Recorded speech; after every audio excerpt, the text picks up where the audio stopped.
Yes, guys, this is the instant reaction as Newcastle win 3-1 away from home against Aston Villa. 2 goals for Fabian Schär. Jacob Murphy gets a goal, assisted by, that's right, Miggy Almiron, the player who looked to be potentially leaving the club. I think had a bit of a point to prove when he comes on. Great ball across the box. Newcastle make it 3-0. Villa do get one back, but we don't talk about that. It was a huge 3 points, and Villa were the favourites.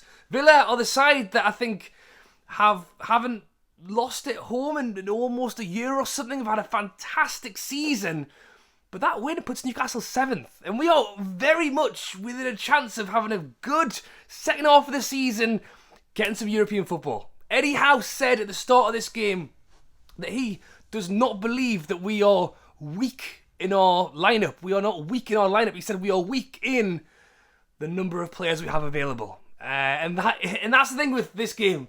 Why is there always going to be a but? Why can't it just be, we've had a great win against Fulham in the FA Cup, a fantastic win against Aston Villa just 3 days later. We played the same side again. We've played the same side. We really couldn't make changes. They've gone out there and they've deserved it. Deserved it, definitely. But Alexander ISAK going off with an injury. No fit strikers, and everyone will now turn their attention to the last 48 hours of this January transfer window and what can Newcastle get done to, we don't know where Wilson is right now. Hopefully he's not too far away. We don't know what's going to happen with ISAK. We're going to have to wait in here. We're still waiting to hear on Barnes, Willock, Joe Linton's out for the season, and that's the frustration because we have the side that can do it. First half there, I thought it was a good watch, actually. I thought it was probably quite a good watch for the neutral. It was pretty end-to-end. Both teams were in it. But I thought we did well. Villa play that high line. We knew that. We were spotting the overlap balls. We were spotting the Bruno chips onto ISAK. We were seeing some great runs from Miley from deep into the left-hand channels. Yes, his left foot, his crosses weren't perfect every time, but he's only a young kid and he's learning and he looked really good. We were really making it work. As it happened, that wasn't how the goals turned out. Instead, it was a brilliant set piece. Fabian Schär, who normally scores 2 or 3 a season, gets 2 goals in 2 minutes.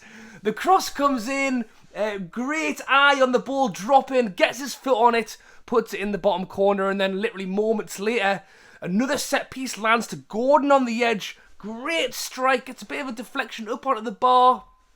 Schär is miles onside and puts it in the back of the net. And that's, as I say, 2-0 at half-time. I think Villa will probably feel hard done to by the manner they conceded the goals. But I thought we deserved them. I thought we were the better side. It was close, but I think we edged it. And then going in second half, 2-0 up, the best thing you can do is get an extra goal and really make sure. And, ISAK, who I thought had a really good game, goes down with an injury and straight away the physio's over there and he's shaking his head and you're thinking, oh dear. And really, the only player on the bench that was a forward, to be honest, was Miggy Almiron back in with the side following what appears to be a failed move out to Saudi Arabia. And look, I've seen a bit on social media of people saying, oh, why didn't he go? And, why didn't he make the move?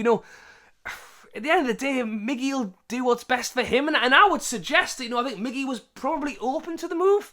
We've spotted him kind of in and around. Eddie Howe saying he's unwell. Was he getting a medical? Wasn't he? We don't really know, but it would be suggested that that talks had happened somewhere down the line, and it's all broken down. But at the end of the day, he's going to want to do what's best for him, and the club can only go so far as to how they try and move players on. We've still got quite a few other players on the books, the likes of what about Hendrick and some of these guys who were still kind of in it hidden.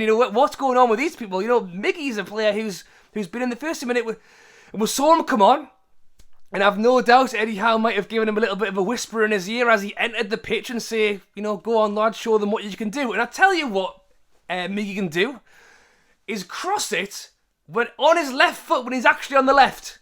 You know, and I get it, because Gordon's on the left, Gordon likes to cut in, Mickey gets put on the right, Mickey doesn't have a right foot. But I tell you what, he wins the ball back, he makes the run down the left, great ball across with his left foot. And Jacob Murphy, another player who has been injured, now returning, puts the ball in the back of the net off the defender to make it 3-0. And, you know, they go and grab one back, but fantastic win. And that's what I say, this is what we've been talking about, kind of all January window, is the idea of what can Newcastle do the second half of this season. And Eddie Howe was asked about that. You know, he very much does not see our season as over. He sees our season as something to fight for. We've got the Blackburn in the FA Cup coming up, the chance to try and get back to Wembley, the chance to try and win a cup. You know, we've moved up to 7th place. You know, we're sat in Europa League conference spots right now, and yes, some of the other teams are a little bit further ahead, but if we can get on a good run like we did last season and start trying to get a bit of a chain of wins going, who knows where we could finish? And, you know, top 4 is probably... It would have to be a really good second half of the season. And I know some people are a bit like, Conference League, Europa, I'm not sure. I think we need it. I do. I think it's... I understand, you know what, scrap Europe. I would rather concentrate on a good Premier League season, get back in the Champions League. I think we did very well again last time. And I think for the learning curve of the players, to learn from European football, for the fans to enjoy a bit of, you know, travelling and enjoying it, and give the season that little bit of oomph. And for the money. Europa League will bring money in, you know, and we're talking about this in a January window where we haven't been able to do anything. In fairness, very few teams have been able to. But is Newcastle going to have to pull a rabbit out of the hat in the last 48 hours? I think so. We already know it's Wilson and ISAK are players who are carrying knocks or injuries. I want to say injury prone, because I'm hoping that ISAK will get better and will not be injury prone, but we know Wilson is. We've got to pull a rabbit out of the hat in the last 48 hours. We've got to go find it. And that's what I was going to say. That's the frustration, is we have got a great side and we've got players. Hope if we get Willock back, if we can have Barnes back, you know.